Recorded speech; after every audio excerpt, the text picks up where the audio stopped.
search for a disco hit had begun with Nile Rodgers and Bernard Edwards, architects of chic. But she passed. You passed on chic, La Freak.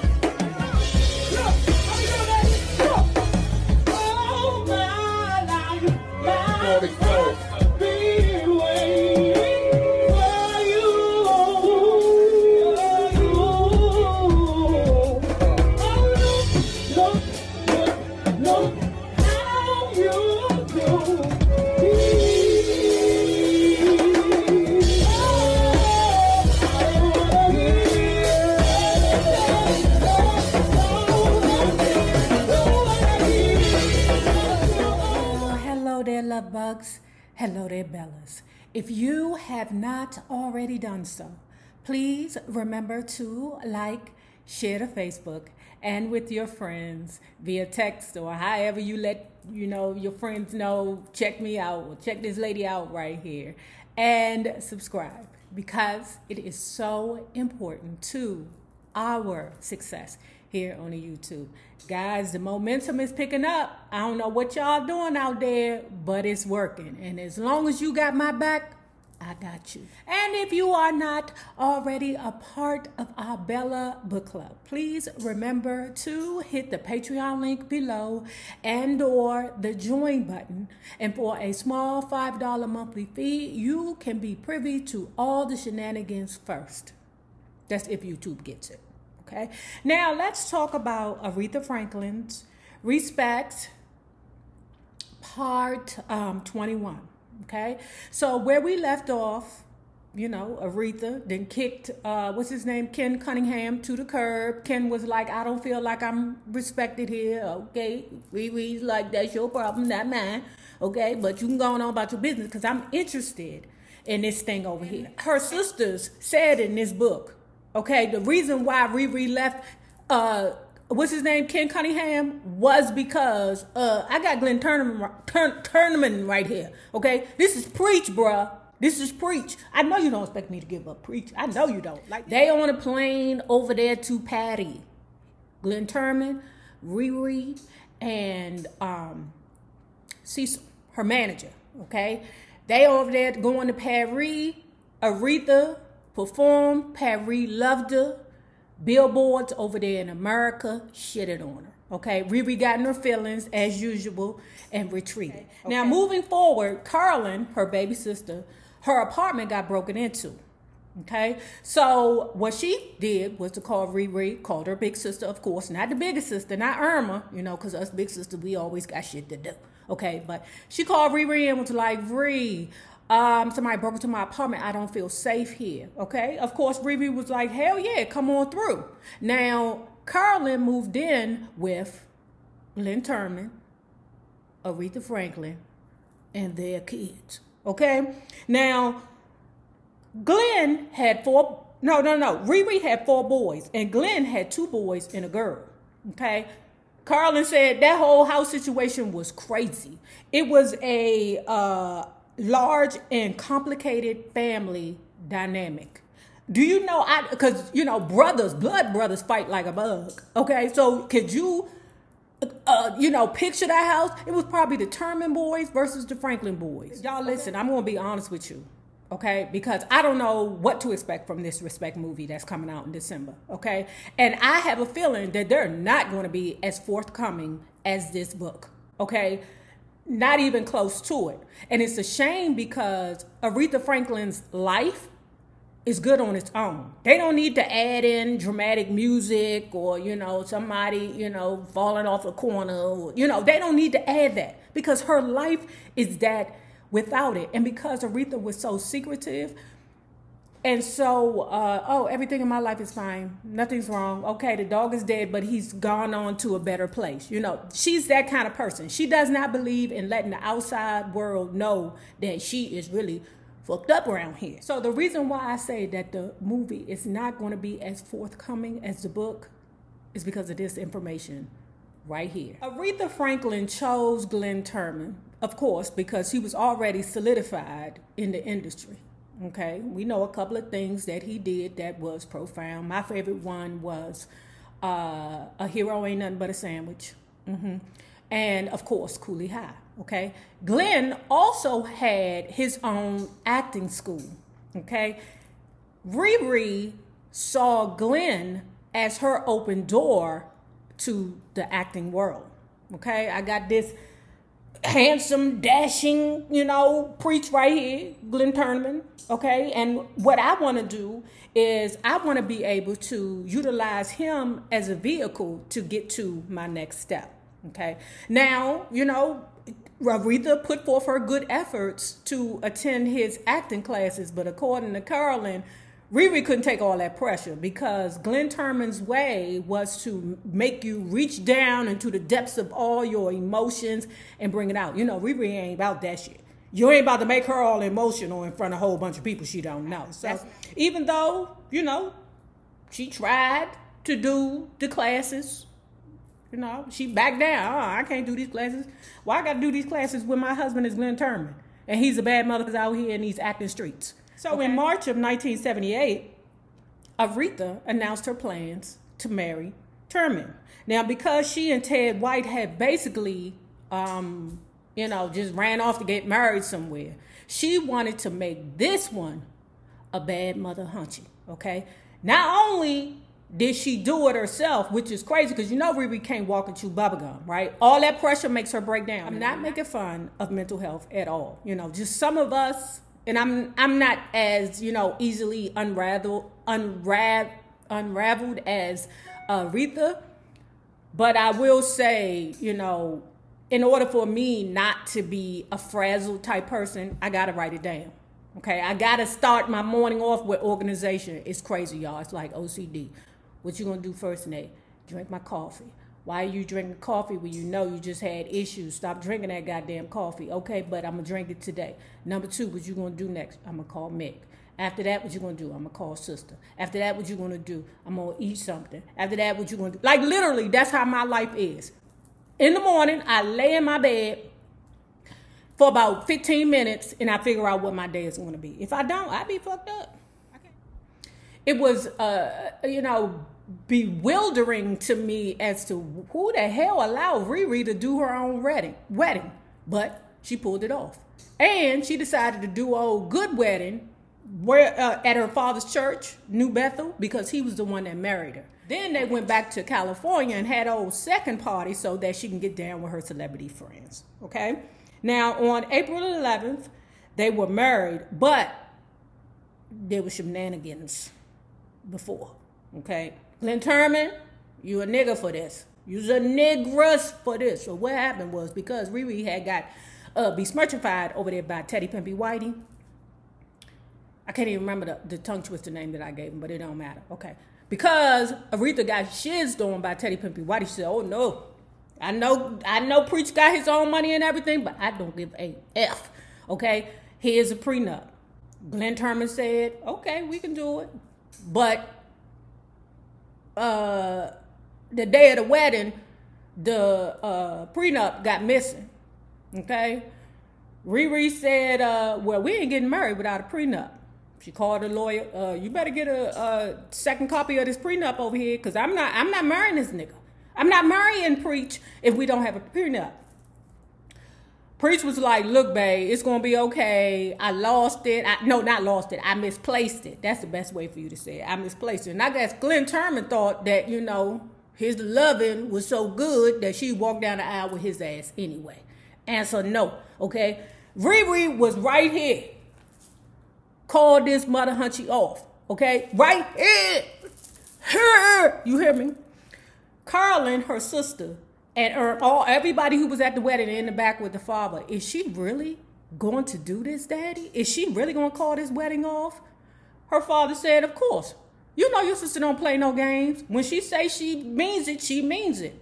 Strangely enough, right before they walked down the aisle, Glenn Turman was like, oh, here you go, baby.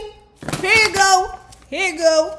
This is where Ruth Bowman chimes in and say, okay, ReRe's still mad at me, okay? Because remember when I told y'all that she was messing with this dude named, Kruger over there in England, okay? She stood him up, all right? That ended up in some lawsuits. Ruth Bowman said that it was a small fortune. that ReRe lost, you know. So ReRe trying to keep her money close to her chest. That's why she wouldn't marry that damn preach without a prenup, okay? But she's still in her feelings. ReRe still will not own up to the fact that it wasn't me, bruh. It was you. It was all on you. You flaked out on that show. I got you the show. You flaked out on the show. They always cleaning my hallway. I swear. So, but according to Ruth Bowman, she just chilled. That's what bitches need to do. Take some advice from Ruth Bowman.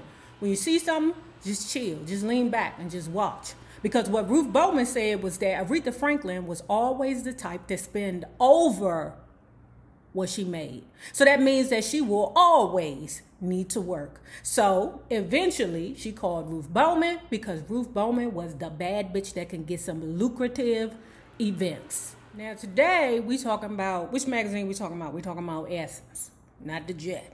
Okay, I think Essence is a little more tasteful, okay, than the Jet. Anyway, during an interview with Essence magazine, Glenn gave some hints that he had a concern with Aretha Franklin's star shining brighter than his. Okay, Glenn Turman said, I'm used to a woman being my wife, not me being Aretha Franklin's husband. That's a problem to me. It's kind of emasculating. He said that he had been in the business for 17 years, you know, doing his thing, and then all of a sudden, he's not Glenn Turman anymore. All of a sudden, now he's Aretha Franklin's husband. That's a concern. Aretha Franklin says, I don't understand why that's a problem, Glenn. He looked at her and said, because you're not in my shoes, baby. Now, here's another example of ReRe being a whole fool. I'm telling y'all, this movie, man, I don't know if they're going to be, they're not going to show Aretha Franklin's full spectrum, okay? I think they're going to focus on her civil rights affiliation, her relationships, and her music. That's it. I do not think that they're going to focus on, you know, the bad parts or the bad habits that ReRe had. Another example of ReRe showing her ass, okay, was when they had a family dinner scheduled, okay? Daddy flew in for the occasion, says Cecil. We were set for a special evening, but unfortunately, ReRe had forgotten about the commitment. She wanted out of the commitment because she wanted to be with her family, you know, because, okay, fuck making money, I'll make it up to them later, but she could not get out. Okay. Now, she over here at this event, sick, because she can't get her way, okay? Billboard's Gene Williams reported on July 22nd that Aretha Franklin was the special guest of honor.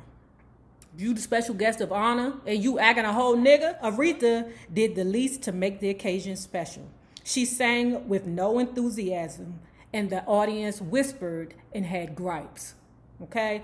That's not the only time she did that. You know, when ReRe was in a bad mood, I mean, you could see it in her effort. It was a period when she was angry a good deal of the time, says Cecil, because record sales were off so dramatically. Sweet Passion was pretty much a flop, so we decided to go back to Curtis Mayfield. Sparkle was such a hit, we figured that a second helping of an Aretha Curtis dish was sure to work. Answer no. Answer no. The album did not produce not one hit. With the exception of Sparkle, Aretha's previous 7 albums have been commercial failures. In marketing terms, she was clearly in danger of becoming an irrelevant artist. So Cecil goes on to talk about how at the time Aretha wanted to hit. She wanted to hit. She wanted to be, you know, back on top, of course. But the problem was she did not want to compromise. It's the disco era, and she thought that disco was vulgar. Okay. Cecil reflects back on a time and remembers when him and ReRe was over Marvin Gaye's house. Okay, Marvin Gaye and Aretha Franklin shared the same sentiment. Fuck disco, okay? But eventually, Marvin Gaye broke.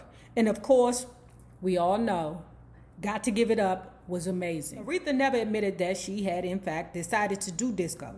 During our discussion, meaning her and David Ritz, she clung to the position that during that dance craze era, she remained one of the few artists to buck the trend. Shown a copy of La Diva, the album in which she presented herself as a disco queen, singing disco music directed by one of the most celebrated disco producers, she said the record was not disco, and it was merely modern R&B.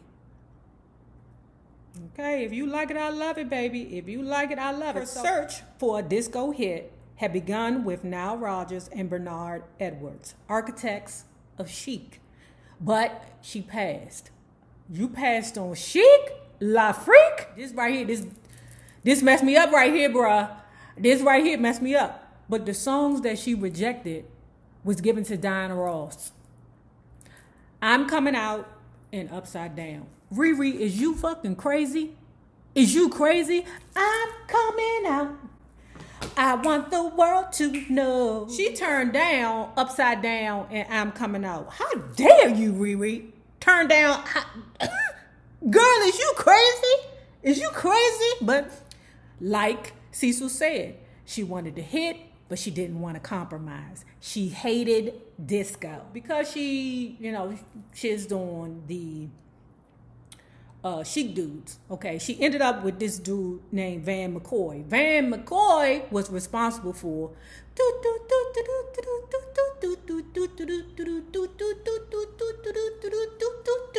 do the hustle. Aretha had came to the studio with Van McCoy and said, listen, this is a song that my son Clarence wrote. I want this in here. Aretha also came with a couple of other songs that she wrote, okay? Now, according to Cecil said everything in the studio that she did should have been Van McCoy because he was on such a hot streak at the time.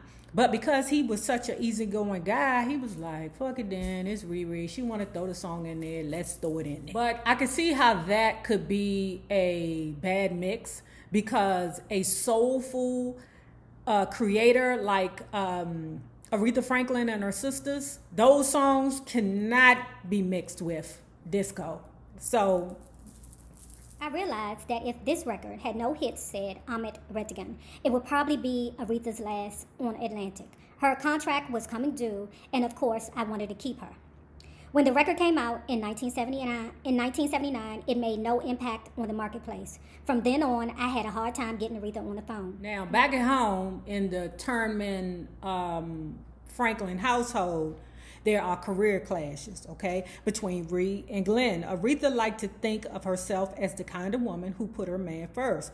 But that was a fantasy, not reality. In reality, she always came first. I can see that. Now, I see her, wanting to be in the kitchen and cooking and, cleaning and things like that. I see her wanting to do the parts that she loves. But when it comes down to the sacrifice, meaning that, okay, girl, your man wants you to stand down. Stand down, girl. I don't see that happening with ReRe. Answer no, because remember, Ted White said that can't nobody control her. Nobody can control her. And he was, powering on her, and she still did what she wanted to do. And then remember, Ken Cunningham, he just got shit doing just because she just woke up one day and was like, I'm in love with Preach. On January 10th, 1979, Donny Hathaway, suffering from severe mental illness, committed suicide by leaping from the 15th floor balcony of his room at the Essex House in New York City. He was working on a second album of duets with Roberta Flack. Donny's suicide devastated Aretha, said Cecil. He was one of the few artists whose musical soul was compatible to hers. Moving on past, the emotional part.